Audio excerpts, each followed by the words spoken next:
This comes after the state's Republican governor just signed one of the harshest state immigration laws in modern U.S. history. Texas is now ground zero for America's immigration crisis. Governor Greg Abbott just renewed a statewide emergency declaration extending one of the most aggressive border security operations in modern U.S. history. With over 500,000 apprehensions and billions spent, the question remains, is this working? The emergency declaration. On December 18, 2025, Texas Governor Greg Abbott renewed a long-standing border security disaster proclamation, effectively continuing a statewide emergency response to what his administration describes as an ongoing surge in unlawful border crossings and migrant influx from the Texas-Mexico border. This renewal extends the original declaration first issued on May 31, 2021, which certified the migrant surge as posing an ongoing and imminent threat of disaster under Section 418.01 of the Texas Government Code. The action maintains all prior orders, directions, suspensions, and authorizations without introducing new measures, emphasizing the persistence of the issue despite previous state efforts. The renewal was signed on December 18, 2025, and applies to 67 specified counties, primarily along or near the border, but extending to some inland areas such as McLennan County, home to Waco, and Wilbarger County. The full list of affected counties reads like a comprehensive map of Texas's border region and beyond. Aransas, Atascosa, Bee, Brewster, Brooks, Caldwell, Calhoun, Cameron, Chambers, Coleman, Colorado, Crane, Crockett, Culberson, DeWitt, Dimmitt, Duval, Edwards, El Paso, Frio, Galveston, Goliad, Gonzales, Hidalgo, Hudspeth, Jackson, Terrell, Throckmorton, Upton, Uvalde, Val Verde, Victoria, Webb, Wharton, Wilbarger, Wilson, Zapata, and Zavala. At the heart of Texas's response is Operation Lone Star, a multi-billion-dollar state program launched in March 2021.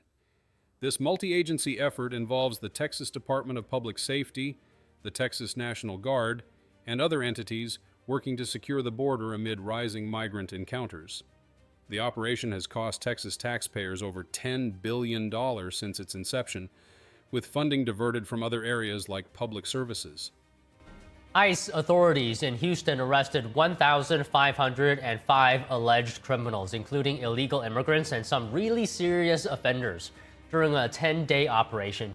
The operation includes a massive military deployment with a surge of National Guard troops for patrols, surveillance, and support. In January 2025, Abbott surged over 400 additional soldiers from the Texas Tactical Border Force to coordinate with the Trump administration.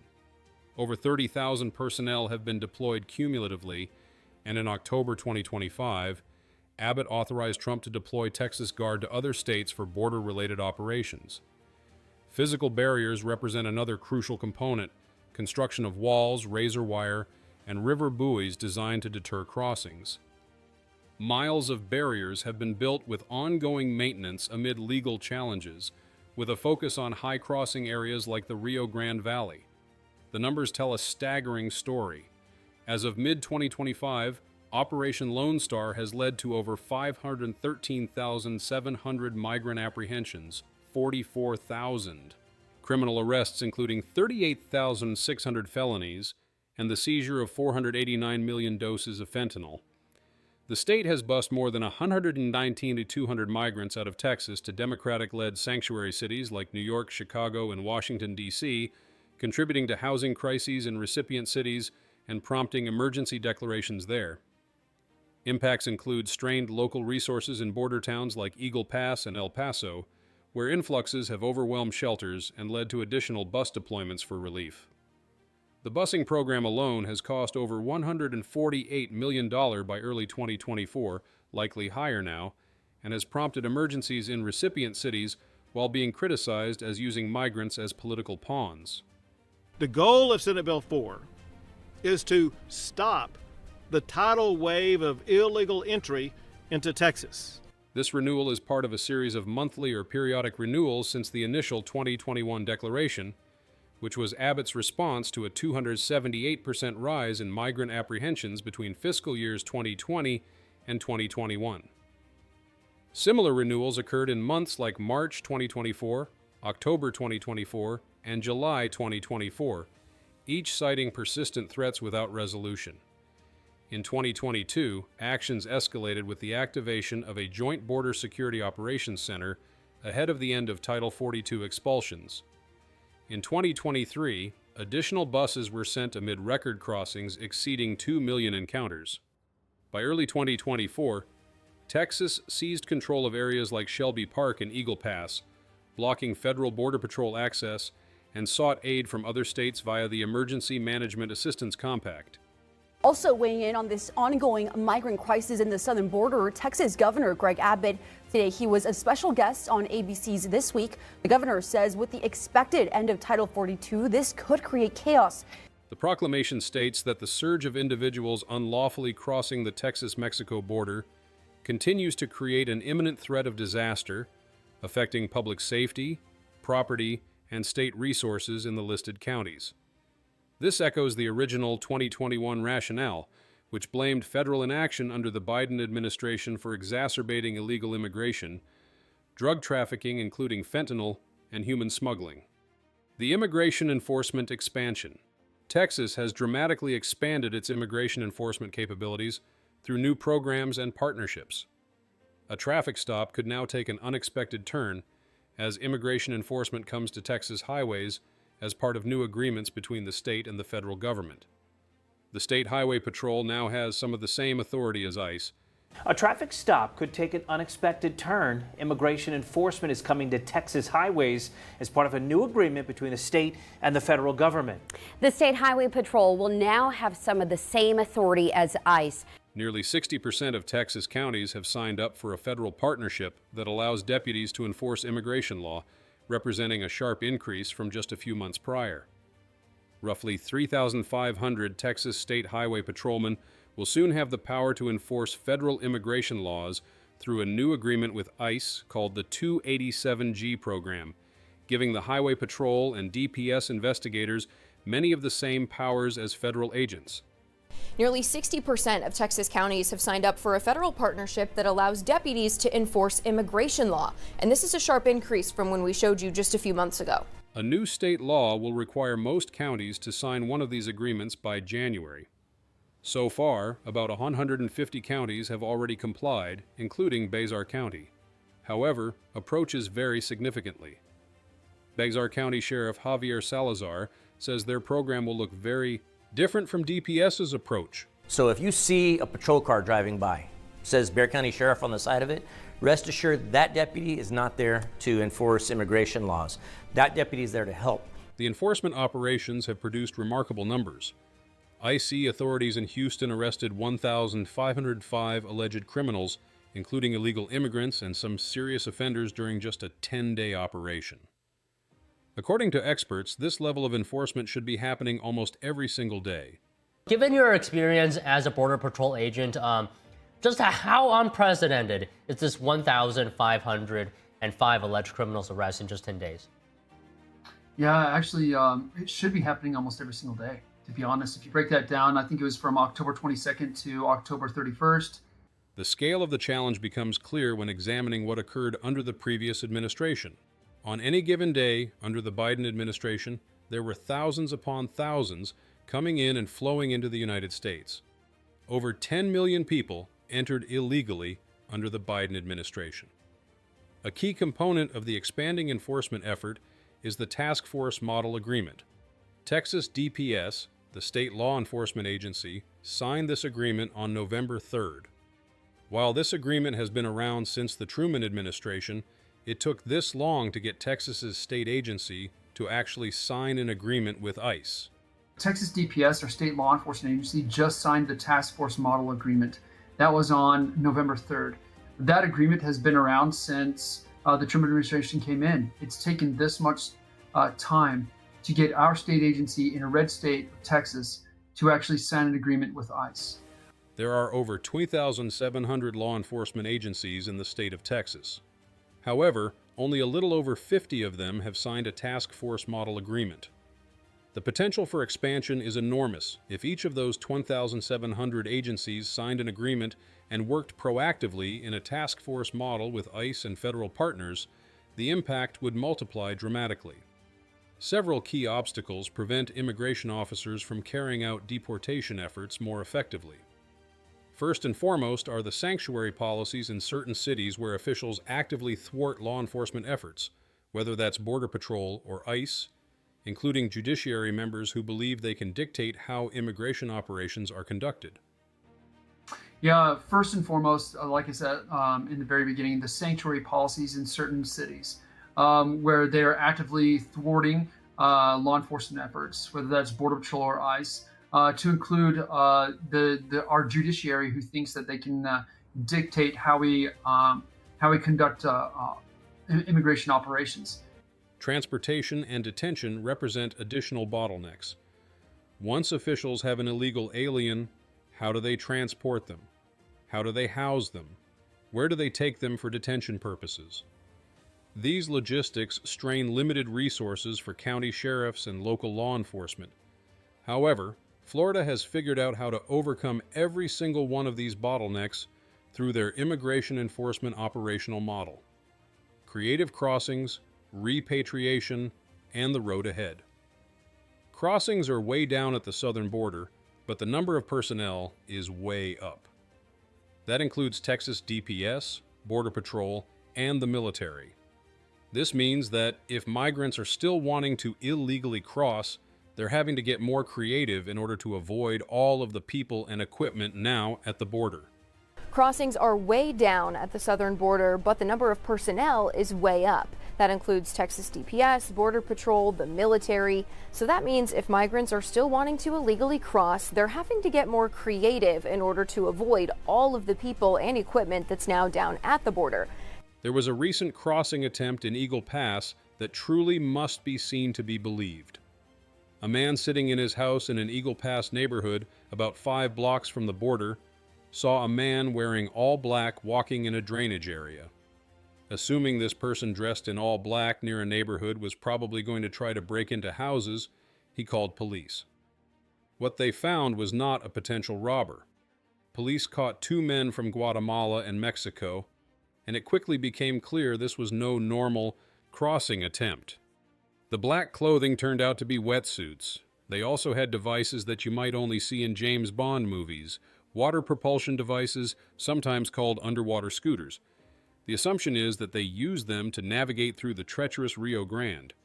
Well, the black clothing turned out to be wetsuits. They also had these devices. I think I've only seen in, like maybe the James Bond type movies. These devices typically go for $400 to $800 depending on the retailer, likely cheaper if purchased in Mexico, but still a major expense. Both men were processed for expedited removal. This is not the only creative attempt authorities have seen. One notable story involves a woman who tried to ship herself inside a FedEx box to get further into Texas. Border Patrol agents report a new trend where people cut pieces of carpet and attach them to the bottom of their shoes, called carpet shoes, to avoid leaving footprints in the dirt at the border. Several new military vehicles have arrived in Texas after the federal government deployed them at the beginning of March. Stryker vehicles with 8 wheels that can fit about 11 people inside have recently rolled out in the Border Patrol's El Paso sector. A Navy missile destroyer called the USS Gravely is being deployed into the Gulf, aimed at stopping illegal immigration, drug trafficking, and weapon trafficking attempts. Several new military vehicles have arrived here in Texas after the federal government deployed them at the beginning of March.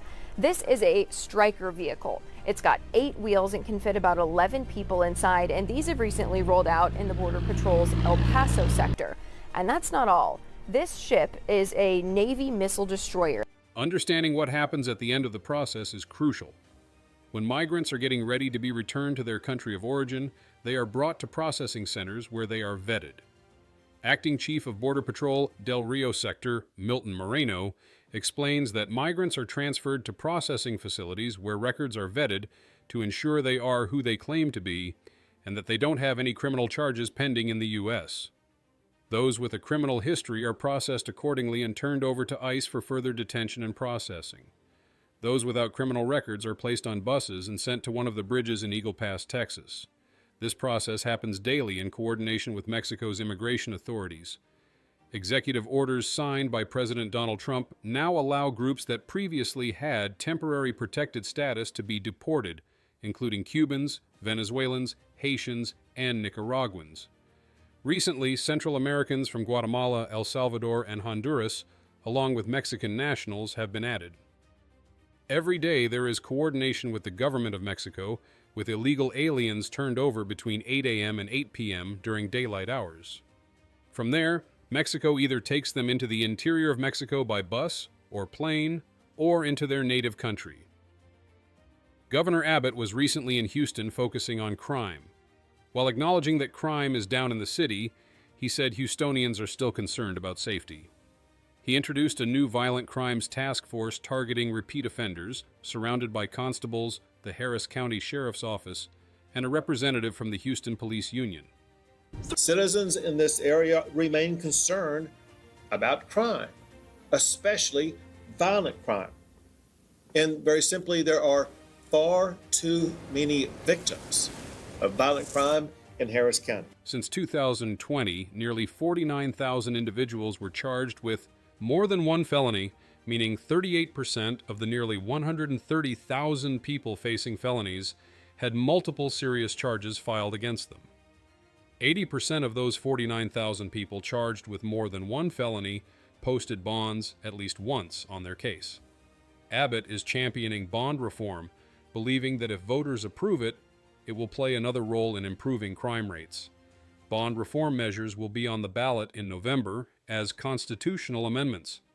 The intersection of immigration law and criminal law creates particularly serious consequences for immigrants in Texas. Domestic assault family violence charges represent one of the most dangerous areas.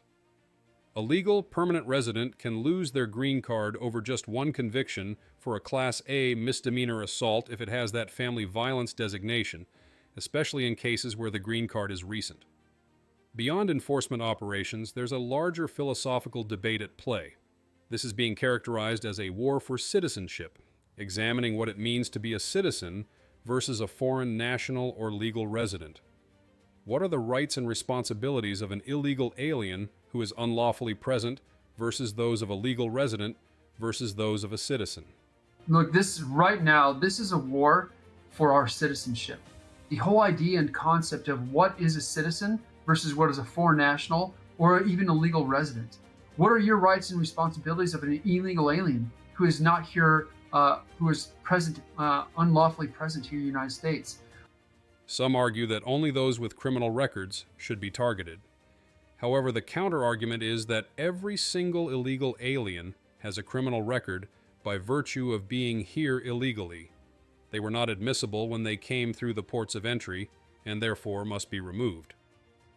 Another dimension of this debate involves the economic argument that illegal immigrants contribute to the U.S. economy. The response acknowledges that America has made itself dependent on foreign labor. The argument is that this will take a whole society approach. Americans need to realize they must become self-reliant and not rely on cheap foreign labor. The argument continues that cheap goods are skyrocketing, America is at a trade deficit with the world, and cannot even feed itself. Looking at farms, ranches, and other areas of work, there's heavy reliance on foreign labor. The assertion is that America has unintentionally built a caste system, and it's time to destroy that caste system, re-establish the constitutional republic, and stop relying on cheap labor. The exploitation runs multiple directions. Immigrants are exploited by Mexican cartels and transnational organizations, by large corporations, and by American consumers seeking cheap foreign labor. El Paso Democrats have also weighed in on the situation, with Congresswoman Veronica Escobar going on Fox News to discuss what the El Paso region has been seeing and calling for more robust support from the State Department. Immigration is not just a border-only issue, it's a Western Hemispheric refugee crisis of historic proportions. Fortunately, Congress has failed to act on changing our very outdated immigration laws for decades. The federal government, under Congress's direction, has addressed immigration as a border-only issue. We really have to kind of zoom out and recognize this is a Western Hemispheric refugee crisis of historic proportions. In fiscal year 2025, the composition of migrants shifted towards single adults, reversing trends from prior years where families and children were more prominent. Single adults now make up approximately 67% of encounters, with families and unaccompanied children making up smaller shares compared to the Biden-era highs. Nationalities have also reverted to pre-2021 patterns, with Mexican citizens rising from 34% to over 40%, while extracontinental migrants have fallen significantly. Governor Abbott's renewal of the statewide emergency declaration underscores Texas's independent stance on border security amid federal-state tensions, with no indication of resolution in the near term. The ongoing crisis has prompted shifts in federal policy, while recipient cities have declared emergencies and implemented various aid programs. Abbott's office has consistently framed the migrant influx as a direct result of open border policies, leading to overwhelmed communities and heightened criminal activity. Texas's immigrant population represents one of the largest in the nation, with about 5.5 million foreign-born residents comprising around 18% of the state's population. The foreign-born population has grown dramatically since the 1970s, from under 1 million to over 5 million by the 2020s. This growth has outpaced the overall state population increase, raising the foreign-born share from around 3% to nearly 18%. With the Trump administration reporting 6 straight months of zero interior releases of migrants and crossings, down 87% in Texas sectors, the question of what comes next remains open. The February 2025 agreement that deputized Texas National Guard soldiers to make immigration arrests, detain, and deport undocumented individuals under federal authority represents a significant escalation, enabling mass deportations and a shift from prior states' rights stances.